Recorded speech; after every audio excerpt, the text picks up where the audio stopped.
welcome to the Slab. I'm Angie. And I'm Nathan. And we're here to talk about all things videography. Whether you're a novice like me or a pro like Nathan, we just want to talk about everything that we have to deal with. So, That's right.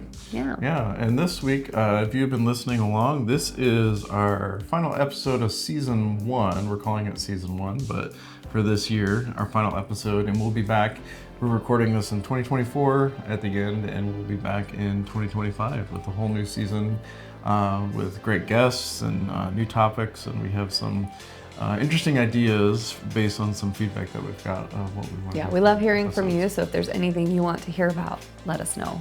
You can always watch this if you're listening on youtube.com /at Slab Visuals, or listen to us on any of your favorite streaming platforms. But yeah, we would love to hear from you, comment, or you can always email us at podcast@slabvisuals.com. Yep.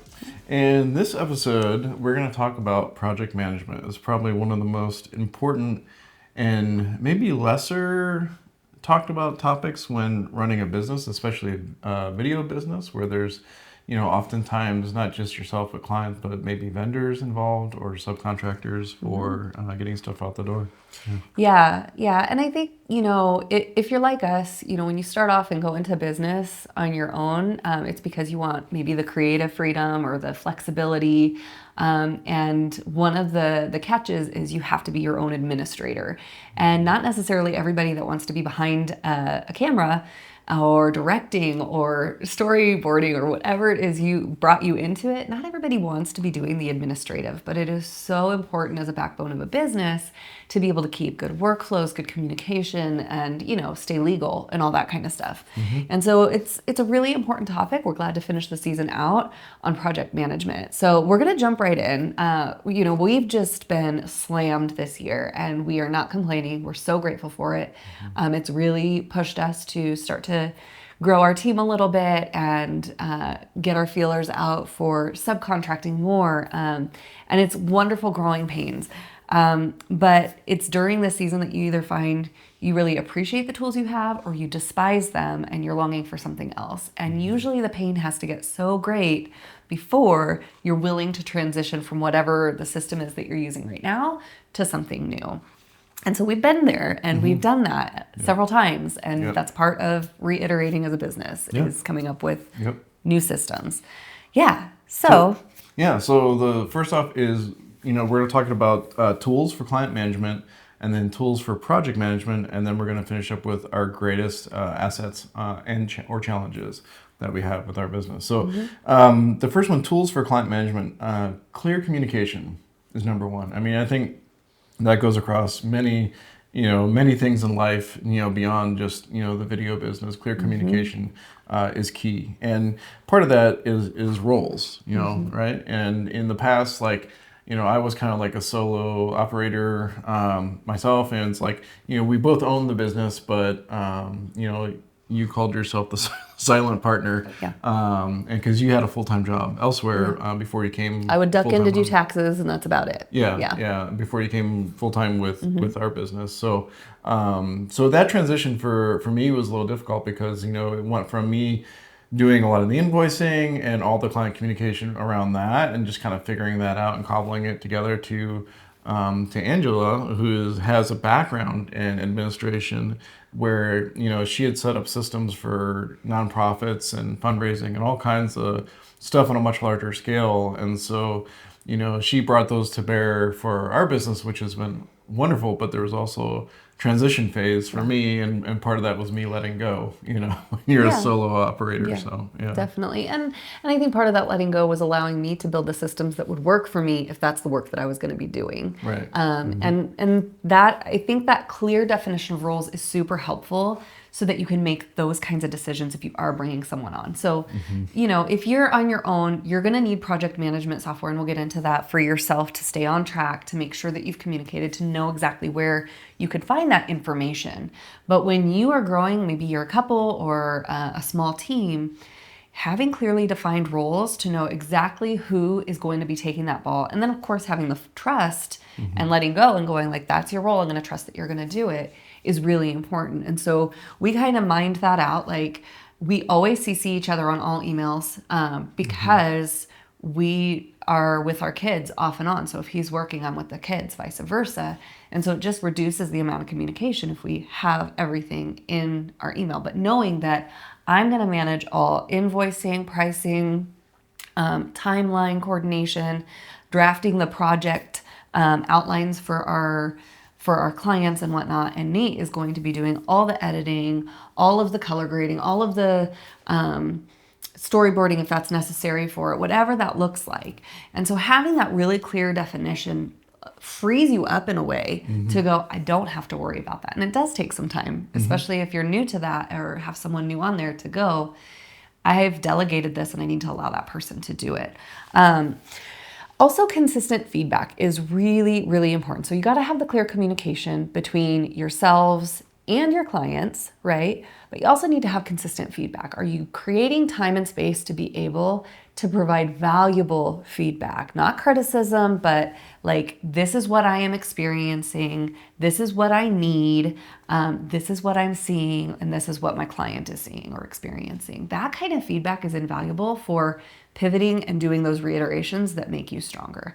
And then finally, syncing up these systems. We're going to get into some of those tools, but if they aren't talking to each other, if the people aren't talking to each other, if you're opting for some software to work with and that's not talking to your other software, then you're doubling your workload and your clients will feel that. It translates to everything. The stress that you feel, the disorganization you feel is going to translate across to your projects. So, Yep. yeah. Yep. So the next topic is tools for project management. And so what we're talking about is everything from that first initial discovery meeting that you have with a client, all the way to actual production, pre-production, filming, editing, and then delivery, and then any kind of pickups and stuff like that from delivery. So one of the tools, we like for sharing with clients, there's a handful out there. The most simple of them, obviously, is email. That's the one that's been around for a long time, and that's the most simple. But it's very limited in scope, and you're limited by attachments, and then you get in email chains, and you search for a message, and just stuff gets lost. So you can get, if there's a large team, it can really get confusing and get in the weeds pretty quickly. And then you spend time hunting for a message or a directive or feedback, and then it's just, you're wasting time, right? So email is one of them, but it's limited in scope. The next one is Frame.io. And Frame.io is, if you haven't heard of it, it's a great platform for you put video up there, and then clients can type in their comments, and it puts a time stamp on it. And then they also have collaboration with a lot of the editing programs, so Premiere, I think even Final Cut, and then definitely DaVinci Resolve. And the nice thing is that if you, within Resolve, which is what I use daily, you can upload from Resolve directly. They can comment, and Resolve talks to Frame.io on the back end, and those comments pop up in your timeline. And so it's a very quick way to put something up, get feedback, mark, you can put a status on the videos as well, like needs approval, and then they can mark approved when they're done. So it's just a very quick, clear way for sharing. The only downside is that it is an Adobe owned product. They got bought out by Adobe a couple years ago. And so it's, a monthly subscription. It's a monthly right? subscription. It's going to cost you. But a great use case, like for instance, is it, if you're packed, if you ever get your editing queue is really long and you have somebody helping you out, sifting through footage or interviews or whatnot, I'll go in there and I can follow an interview and pick out sound bites and mark those in that file, and he can drop that in to edit, and it will dramatically reduce his amount of editing time and keep him moving forward. One use case. We've recently had a client who had some staff turnover, and so for them to be able to go into the video that we've had and select exactly where that person is, we are not hunting and pecking through our email to find that information. Or we have to train people to reply all. We need to both be on it. And so, if only I got the message, but he's the one editing, that can be really difficult to translate. Some others, like Vimeo has some very similar tools that some people are using, a lot of familiarity with Vimeo, and I think you have to keep in consideration what your clients are comfortable with and how much training you want to give your clients. We had to work it into our workflow to say we are going to have our clients comment in Frame.io. So it takes a little bit of support on the front end, but we have ongoing clients that really enjoy that and understand it, and it gets at a good clip. Same with Vimeo and whatnot. Yeah, and I was going to jump into an easy way to do that training for a client is just to do a screen record of your own screen and just do, a 1 to 2 minute walkthrough. It's like, hey, this is how you navigate the page when you go. This is where you'll see your video. This is where you can click. That will save so many back and forth between email or a phone call, because they can digest that, quick 1 to 2 minute tutorial that you make with your screen recorder on, I think almost every operating system does a screen recorder now that's built in natively. So, so that's what I do. Another thing about Vimeo also is the user interface is a little more clunky than Frame.io. The thing that Frame.io does really well is that you can hit the space bar and it previews a low-res version of the video, and then they can click in, and you can set when you share, you can set for that share link to expire. You can set if you want them to be able to download. You can see how many people have used. So it's just much more in depth. Where Vimeo is a little bit, kind of the same way that Google Drive is clunky compared to Dropbox. Well, Vimeo is clunky compared to Frame.io. In that sense. So yeah.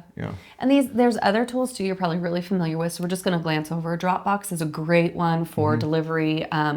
Google Docs can be as well, or Google Drive. Space sometimes is an issue with that, but some people are more familiar with it. We even use spreadsheets for tracking projects, because we have some clients that are just familiar with a spreadsheet in Google Docs, and so we lean into that and want to make sure that the communication is clear, and it has to be well received by the clients to be able to do that. Also, just an aside is if you are familiar with Stream Deck, it's this awesome deck that you can put right on your desk, and you can have shortcuts to all manner of things. It's great for editing and workflow. I'll let you speak to that a little bit if you want to, but when it comes to these trainings, like being able to just hit one, you can program and hit one button on your Stream Deck, and it can compose an email to a new client and go, this is the workflow, these are the links, watch this video, and boom, they have that information, instead of you having to populate that or write it in an email every single time. Yeah, that's especially helpful if you're doing a lot of soliciting business, so if you're sending cold emails or and stuff like that, lead generation stuff. Definitely. And then the last thing for sharing with clients, one aspect, a tool for sharing stuff with clients is the financial side, and that is invoicing, right? And how do you do that? And you can speak a little more, since that's your ball of wax. Right? Yeah. So I mean, there's several out there. QuickBooks and FreshBooks are probably some of the most common, and it kind of goes back to that syncing systems. Like, you want to make sure they're talking to whatever project management software that you're using.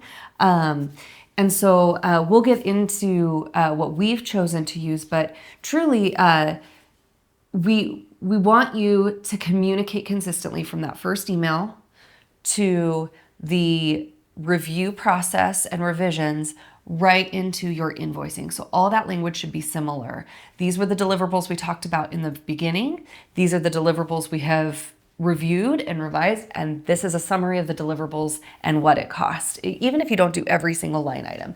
That is so important, because you will avoid any missteps with your clients of misunderstandings of what they thought they were going to get or how many revisions they should have had. That's super important. And then being able to export reports and whatnot for you to be able to assess, and I really encourage this, we'll talk about it at the end here, is reviewing your reports and your financials to see how that performance was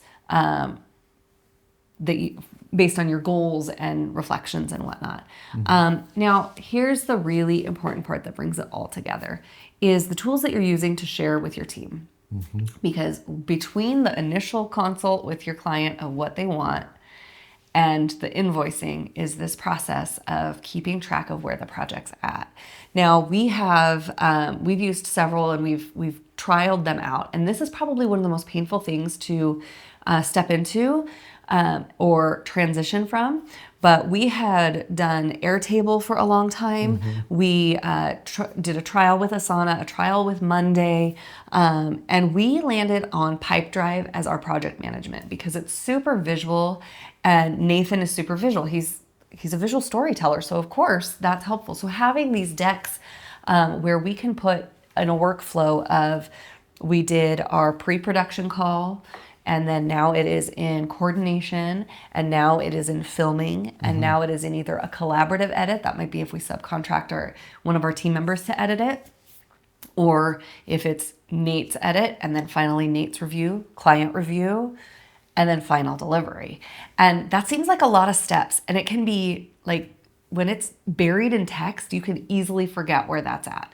But having it in PipeDrive in this one clear board where you can see all of your projects, you can see how long your editing queue is, you can see what has been delivered for final delivery. That's super helpful for me because then I'm ready to invoice. I know if he's put it in that folder, it's ready to invoice. And so those things can really help improve your processes and reduce the amount of misses of like, oops, that got past me. But there's others, Airtable, Asana, Monday. It's really important take advantage of those trials because you want to find what works best for you so that it reduces your workload in the long run. Definitely. Yeah, another one too is Notion. And that's probably the most popular, I think, among the creator space. You hear a lot of people talk about that on YouTube. And the thing I like about Notion is that you're able to, it's almost like a vision board, in that you can put a lot of influences and stuff like that you want to go into and put it on there, and you can share that with the team. You can put deadlines and other stuff like that for projects. You can make timetables, timelines. And so we use that for when we're doing the pre-production side of things, and just to kind of have everybody on the same table and visually what we're going for, if we want examples in there, and you can kind of do that in PipeDrive, but PipeDrive is more like our internal for Slab, whereas Notion is more what we share with our team that may be doing the filming or editing. Yeah, and I think one of my favorite features in Notion is the amount of notes that you can get in there. I love the toggle list function because I just have the dates of each meeting. We have Zoom meetings with our clients that are remote or the ones that are in person, and I can put my meeting notes in there. And that way, if I'm like, wait, didn't they say something about, we can go right back in and find that. Super easy. And generally speaking, with our ongoing clients that are familiar with that, it works great. But when I'm going with a new client and we're making a pitch, either a pitch deck or a proposal, I actually will go in and use Canva. They have some really great templates, and I like the nice polished look to have very clear, consistent with our branding kind of proposals. And so that's a really user-friendly, if you're not a graphic designer, Canva's got you covered with plenty of templates that you can, put in the color scheme that you want, and then it always looks the same, consistent with your branding and logo. So highly recommend that for that external, sharing. Yeah. And then point number 3 is double entry to reduce misses. You have to explain that to me because that was your note. Yeah. So basically, all of these things that we've talked about, syncing them up and whatnot, it's kind of an accounting term, double entry. But what's happening is if you have your project in PipeDrive and you also have your notes in Notion, and you also have it linked to your QuickBooks or FreshBooks to populate your invoice, you almost are doing double entry so that you aren't going to miss anything. So it's kind of that running theme throughout of making sure everything's talking to each other. Your people are talking to each other, your systems are talking to each other. Yeah. And finally, we need to acknowledge that we are our own greatest asset or challenge. Are we being clear in our team and with each other or with ourselves? If you are a solo videographer or creative and you're doing your work all on your own, you still have to be clear with your expectations with yourself. Now, there's trendy ways to do that, the SMART goals and things like that, but really setting aside that time to go, what am I focusing on? Where are my growth areas? Where are my challenges? Because if you find your challenge areas are probably going to take up 80% of your energy, right? If you're not great at administrative and bookkeeping and things like that, those are going to be the things that you procrastinate or that take forever or you have to relearn every time. And your 20% 20% of your energy is going to go towards the most of your productivity that you love doing. And so you need to come to that point of, is it worth outsourcing this part that is really a challenge or a stretch for me? Or what is my goal to work towards getting to that place? Maybe this year isn't the year that I can hire a bookkeeper, but I need to work towards that for next year or the following so that I can get that load off. Because you will find once you offload the thing that you hate doing most, you are going to be able to elevate your business and your own productivity a lot more because you don't have this millstone around your neck. I don't want to do videography. I'm not interested in learning that. That's not my passion. And so I do minimal editing and, social media stuff, and I leave that to Nate. And when he was able to offload the administrative and the communications and the invoicing, that was a huge weight off and became much more productive. Then if you do have a small team, I know it sounds super boring, but you got to have some procedures. You got to have something written down that people can go back to and that you can edit when you need to, of here's the workflow, here's the expectations, here's what we do. And a nice little pro tip, get on ChatGPT. I literally asked Nathan, okay, send me some audio files, and he just, on his way to work on the phone, sent me some voice memos of like, okay, well, when we give one of our subcontractors a new editing project, we need him to use or her to use this this editing style platform, all the techie stuff that I have no idea. And he just put that in an audio file. I downloaded those, loaded them into ChatGPT and said, act as a videography team and create a procedures manual with these steps for editors to use. And it did that. And then I asked a second prompt to ChatGPT and said, okay, what am I missing? What else would you suggest to have in our procedures manual? And it added more stuff that was actually really useful. I threw that into a Google Doc. We did an editing pass at it. And then we've started sharing that with our subs, and they give feedback. We welcome their feedback because we want their experience. We want them to know they're appreciated and that their experience matters working with us. And they've provided great feedback, and we're refining this as we go. So don't overthink it. Don't feel like you have to recreate the wheel. Do a little bit of research online. People have done it before, and ChatGPT, AI can be helpful at times, and that was a big one for us, for sure. AI doesn't solve everything, but it definitely increases your productivity and helps you. It helps you find stuff in your blind spots, but it also keeps you. It provides a jumping off point, I should say. Yeah, and a reference point too, because if you are growing a team, you're going to have crucial conversations. And if you have that framework already done of expectations, it makes it much easier to have those conversations and say like, hey, this is what we were agreed upon, like this is what I'm seeing, what needs to happen moving forward, or is it just time to part ways? Like that will happen. If you're in business and you're growing, it's going to happen. Yeah. So finally, the last thing that you need to make a huge priority is taking some time at least once a year by yourself or as a team to set your goals, to reflect what are your pain points, what are your challenges, where do you want to grow. If you don't take that time, it's going to be really hard to celebrate your wins of what you did well, where you grew, and it's going to be really hard to direct where you want to go if you don't take that time to strategize. So that's also a great time to tighten up your operations and your procedures. So make sure you take that time. We're right at that time right now. That's why we're ending this season. We need to get into our strategy and our operations and do a little reflective work so that we can know where we want to go next year. Yeah, I'm excited for next year. Actually, there's a lot of potential stuff coming down the pike for us, for the business, and we've learned a lot this year, and the systems and project management definitely have helped elevate what we've been able to do and scale up. So and we'll continue to refine and kind of try to have grace for ourselves when we hit road bumps and realize that it's a part of the process and not a dead end. So let us know what you're using. If we missed anything, we are always on the lookout for better systems to use. Again, we're the Slab. We're out of Spokane, Washington. You can watch this on youtube.com/@slabvisuals or stream it on any Yeah, and platform. did you give the podcast. email address?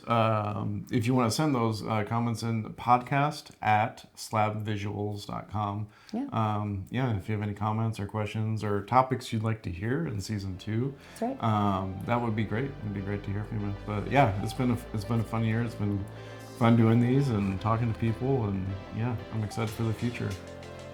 Me too. So until next year. Until season 2, go out and create something.